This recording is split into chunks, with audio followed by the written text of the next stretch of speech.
أسعار الدواجن اليوم الأحد 18/6/2023.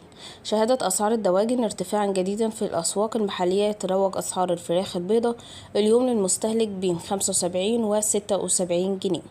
سعر الفراخ البيضاء اليوم الأحد سجلت في البورصة الدواجن اليوم 68 جنيه، وتصل إلى المستهلك في الأسواق الشعبية 75 إلى 76 جنيه للكيلو الواحد.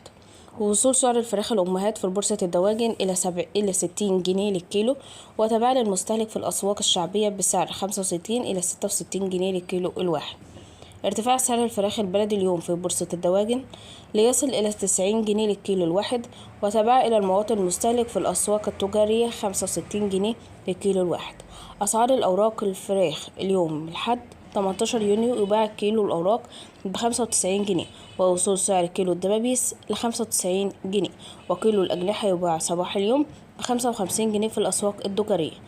يختلف سعر كيلو البانيه اليوم الأحد من منطقة إلى أخرى، ليباع حاليا بنسبة تتراوح بين 160 جنيه و 165 جنيه للكيلو الواحد. أسعار كراتين البيض: سعر كرتونة البيض الأحمر اليوم ب95 جنيه، وتصل للمستهلك ب100 جنيه. سعر البط اليوم ب100 جنيه، ويصل للمستهلك بين 85 جنيه، والبط الفرنساوي ب75 جنيه. ما تنساناش في لايك كومنت اشتراك فعل زر الجرس، وشكرا لكم على المتابعة.